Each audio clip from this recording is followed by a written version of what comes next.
السلام علیکم. زیم بختالله جان حسرت او تاسو ګورئ په پښتو پوینټ ټي وي باندې د نن ورځې تر دې دمه خبرونه.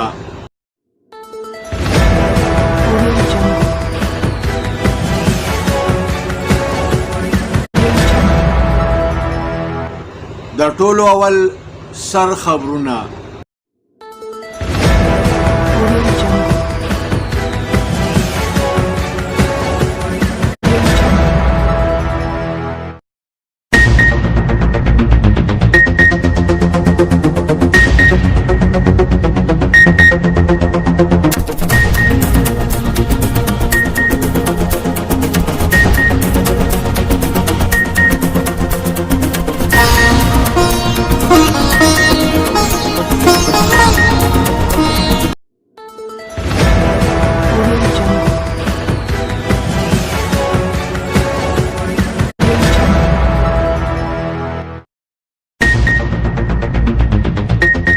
تیره ورځ کرونا وایرس په ملک کې یو کم شپېته کسان نور ووژل.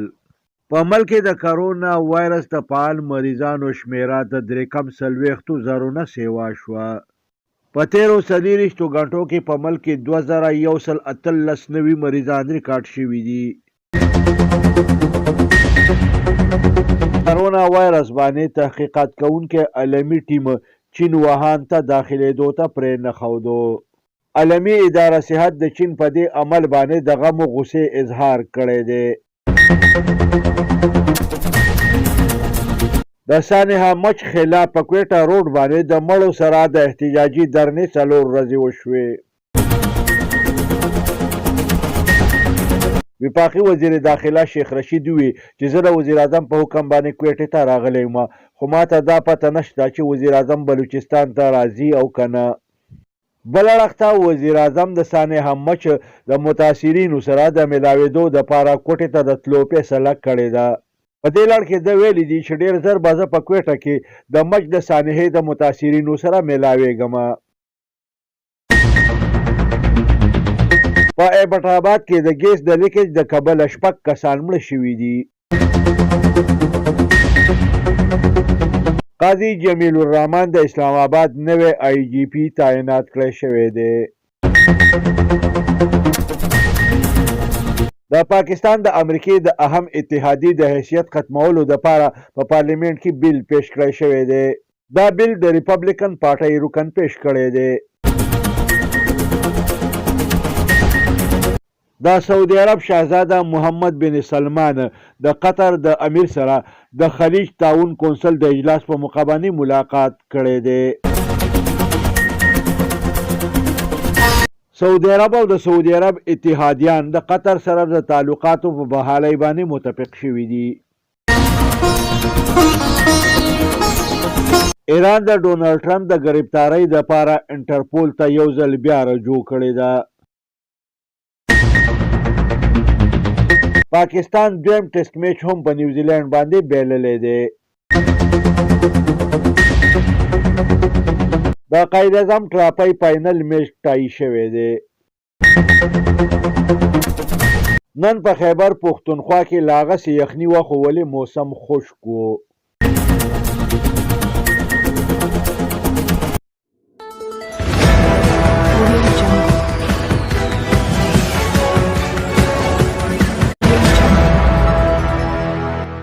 اوس د دې خبرونو تفصیل.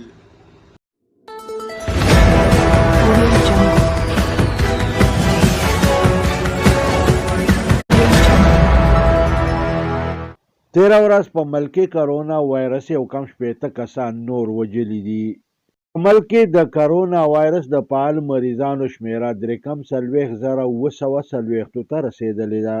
د سرکاري اعدادو شمار مطابق په تیرو 24 غنټو کې په ملک کې د کرونا وایرس 2118 نوي مریضان ریکارډ شوي دي. د کرونا وایرس په پیدایش باندې تحقیقات کوونکي د عالمي ماهرینو ټیم چین ووهان ښار ته داخلېدو ته نه دی پرېښی. د چین په دې طرز عمل باندې د صحت عالمي ادارې د خفګان او ناراضګۍ اظهار کړی دی. د بلوچستان د مچ د سانحې خلاف په کویټه روډ باندې د مړو سره درنه په 4مه ورځ کې داخله شوې ده. په دې درنه کې په لوی تعداد کې زنانه هم شاملې دي.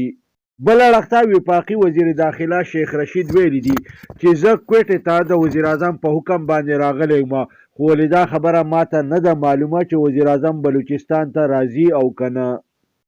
ده زیاته کړې ده چې د مچ سانحه یو عالمي سازش دی. خلکو له پکار دی چې په دې سلسله کې د احتیاط نه کار واخلي.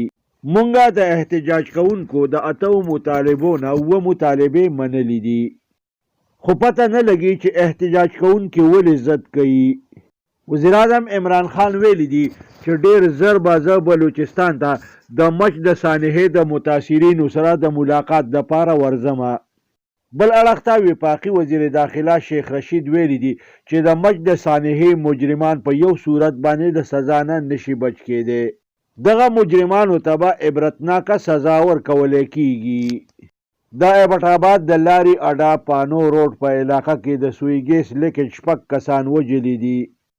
وفاقي حکومت د اسلام آباد د پولیس آی جی امیر ذوالفقار فارغ کړی دی او د ده په ځای باندې قاضي جمیل الرحمن نوی آی جی پي تعینات کړی دی. دا وخت په اسلام آباد پولیس باندې د اسامه د قتل په لړ کې ګوتې اوچتېږي. نن د جماعت اسلامي د پخواني مرکزي امیر خدای بخلي قاضي حسین احمد 8مه کلیزه په شان و شوکت سره ونمانځلی شوه. دی په 1988 کې د جماعت اسلامي مرکزي امیر منتخب شوی و او د 2009 پورې په دې عهده باندې برقرار پاتې شوی و. خدای بخلی په 4 جنوري 2013 کې د دې فاني دنیا نه رخصت شوی و.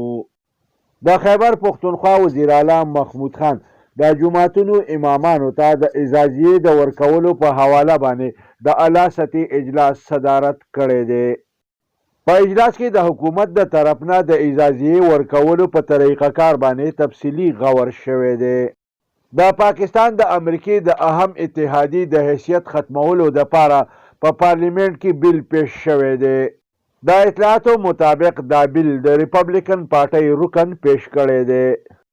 یو اړخ ته د سعودي عرب شاهزاده محمد بن سلمان د قطر د امیر سره د خلیج تعاون کونسل د اجلاس په موقع باندې ملاقات کړی دی. بل اړخ ته د سعودي عرب وزیر خارجه ویلي دي چې سعودي عرب او د سعودي عرب اتحادیان د قطر سره د تعلقاتو په بحالۍ باندې متفق شوي دي.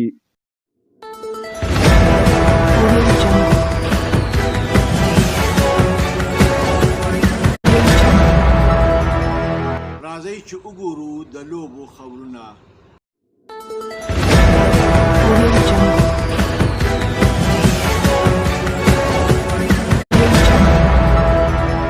په نیوزیلینډ کې دویم ټیسټ میچ د پاکستان قومي کرکټ ټیم په 180 رنزونو باندې په نیوزیلینډ وبایله او دغه رنګې د نیوزیلینډ قومي کرکټ ټیم د T20 سیریز نه پس ټیسټ سیریز هم په خپل نوم که. بل اړخ ته د کراچۍ په نیشنل سټیډیم کې د قائد اعظم ټرافۍ فاینل میچ طی شوی دی او دغه رنګې خیبر پښتونخوا او سنټرل پنجاب په شریکه باندې د ټایټل حقدار ګرځېدلي دي.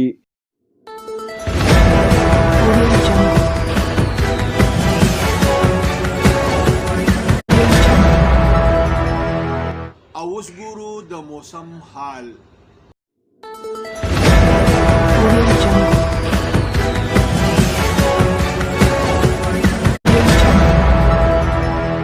په خیبر پښتونخوا کې لا تر اوسه پورې د یخنۍ په زور کې کمی نه دی راغلی، خو بلې خوا ته نن موسم خشک و.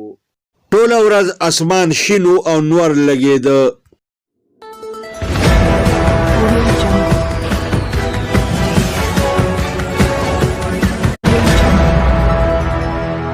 دې سره د نن ورځې خبرونه پای ته رسي.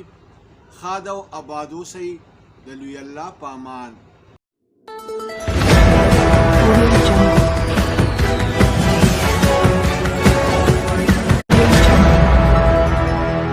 کتونکو پشتو فاین ټي وي سبسکرایب کړئ، دا ټلۍ په بټن ګوته کېدئ او دغه رنګې دا خبرونه کتنه د خپل ژوند معمول وګرځوئ.